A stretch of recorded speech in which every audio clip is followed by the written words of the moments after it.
you cannot help others until you first help yourself. Or you cannot help others until you first empower yourself. Is that a saying? Yes, it is. Now, this saying is true. See, but you have to have clarity in what it really is saying. See, because sometimes we take things out of its proper contextual purpose. Right? Yes. See, we begin to become Bible thumpers. You know, we take all sayings and use them as if we can use them in every situation when things are created for the situation that it's made for. That's true. Right? Yes, sir. So we got to be honest with that. That's why clarity is very important. You have to be clear. I mean, clarity, y'all. Now he was like, okay, clarity. So that is why clarity is very important. Ashe? But this saying that not to throw, this saying that one cannot help himself unless he helped himself first or empower himself first. You have to be clear on that. And what this would lead a critical thinker to think about, the critical thinker would ask the question to himself. What is it to help yourself or to empower yourself? What does that mean? What does that mean?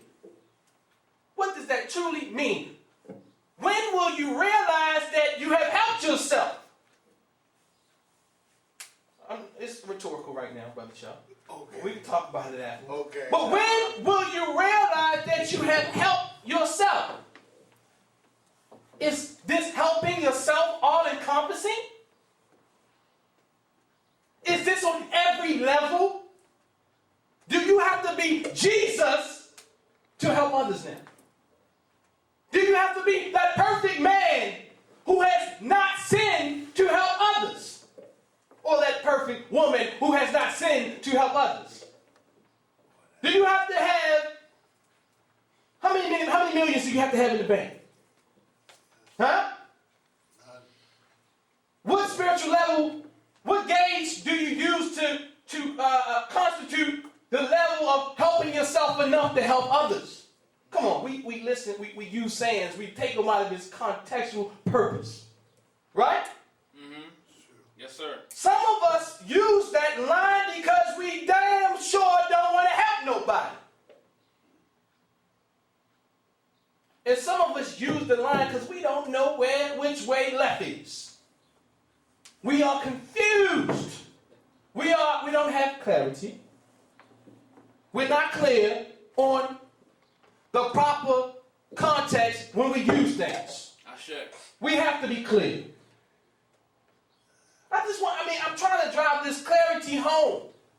Because it's nothing worse than hearing two people who are masters of the Bible going back and forth about the Bible. When one is talking baby talking, another sees the picture much more on a grand scale. Ashe?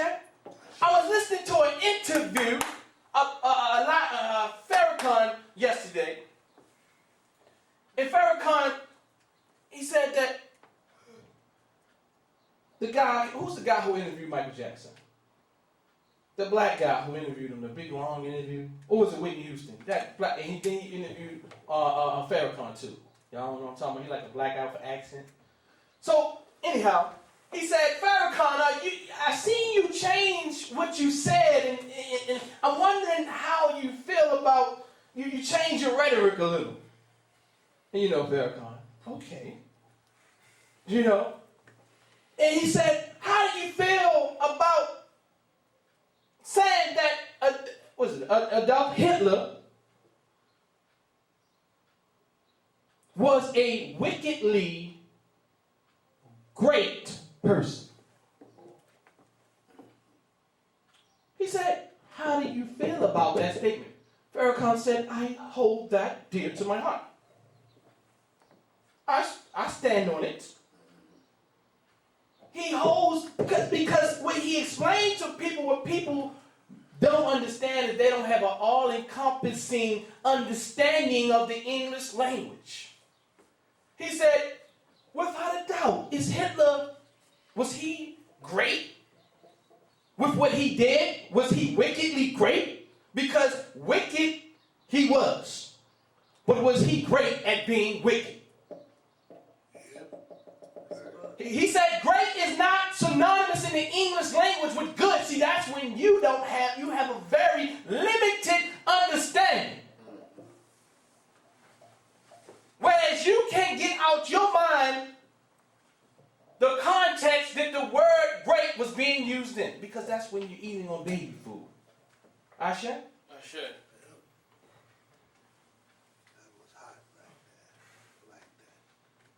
So, again, what is it to help yourself or empower yourself? Or what is it, or what is the gauge that will tell you or tell her that she has helped herself enough? Now that she can say, now move forward, that she can move forward helping others. What gauge is that? Huh? What gauge is that? What? Does anyone have one in their pocket? Can you show it to me? Are y'all are y'all understanding what I'm saying? I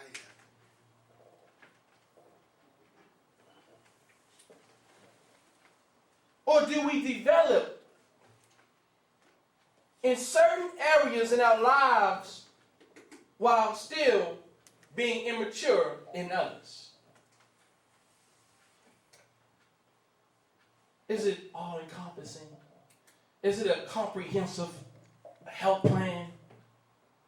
Do you become a comprehensive thinker on every level, every degree, every facet of your life before you can help somebody? Do you need $2.5 trillion in the bank? You have to now reach Pope status spiritually, and all these things before you can help somebody? Or can a person on the corner who has no house, no money, can he help you? Is there people who gave up all the things that we say that, all the ideals of the Western world's life that help many people? Are there people like that? Y'all know I'm not a spooky person, but I'm one who I'm not even going to say believe. But I'm one that knows that as long as you are here doing your assignment, God will take care of you. The Creator will take care of you.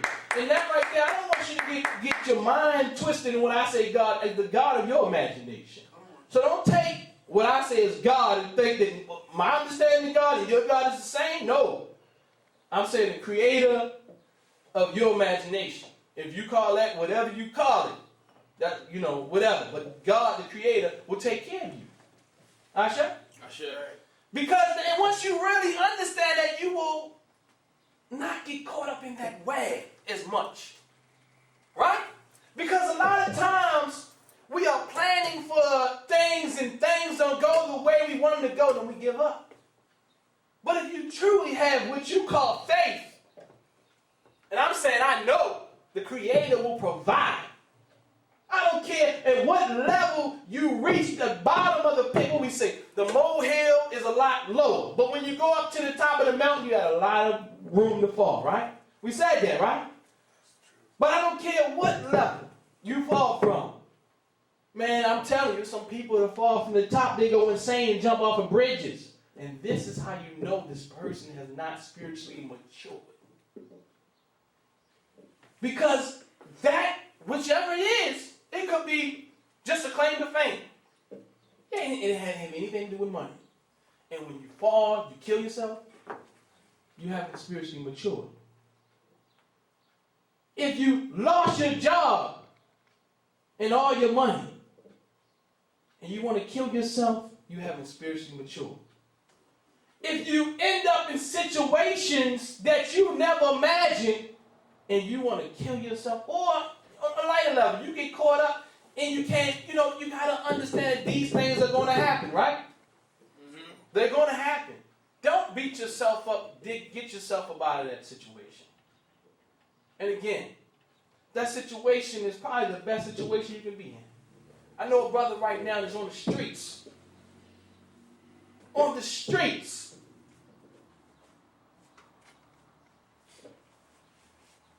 They're still looking at something positive. I know a brother locked down in jail right now, but still know that he has a purpose.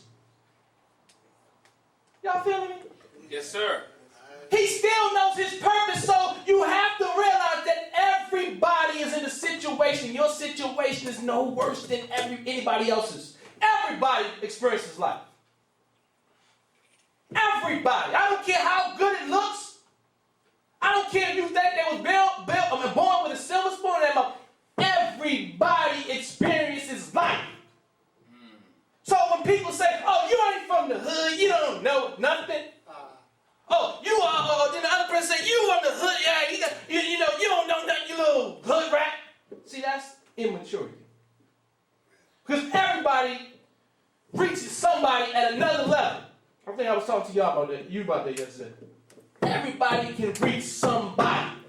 Everybody can help somebody.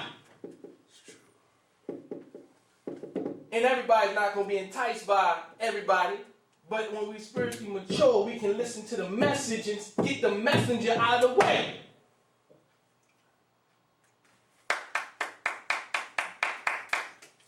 I think I got one person in the stands, you know? So, look, I'm going to do like Dr. Ray. Let me try this out. I'm waiting for y'all clap.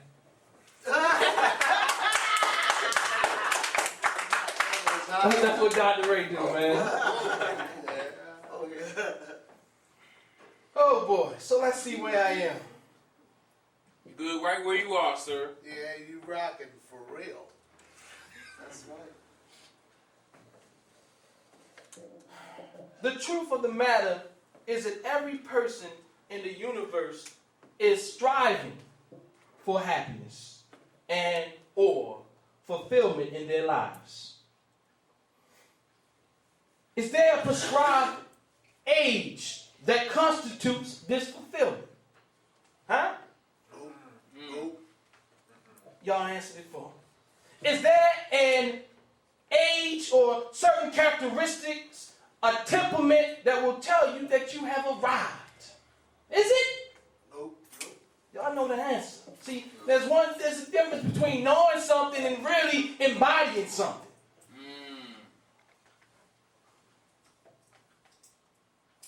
Are we to look at someone else's life and say now that that is what happiness is? Is this do you look at somebody else's life and say, this is what happiness is? You can't say that. Huh? Can't. I often ask myself the question of whether or not those who are constantly in pursuit of happiness will ever reach that eradicated. Does anybody here believe that one day all of that, or maybe their problems, or the world, it's all going to be eradicated one day? It's going to be like walking in heaven and all those different things. You believe that, Brother Tyrone? Now you're going along with you. Oh, you going along with me? Well, you ain't going along with me. You're shaking the head the wrong way. If you're going along with me, you should be doing this, not this. Asha? Or you saying yes? I don't know what you're saying. You sometimes, we see what I told my wife earlier, I said, babe, when she was going to Africa and me, she was kind of like, she had her own clap going. It was like in between our clap. And I said, I did say something to her, and I thought about it and said, but let's think about this, though. Do your clap, baby. Do it. Keep it going. Because I think about what Dr. Ray said so many years ago. He said, look. He said, sing like nobody is watching you. Huh? Sing like nobody is watching you. Do what you do and don't get distracted by what others think about you. That's right. And if you are constantly thinking about others, you ain't doing what you're supposed to be doing. I ain't saying turn your eye away from people now, because they will kill you. But don't get distracted by it. Assess the situation. Asha? So, let me move forward. In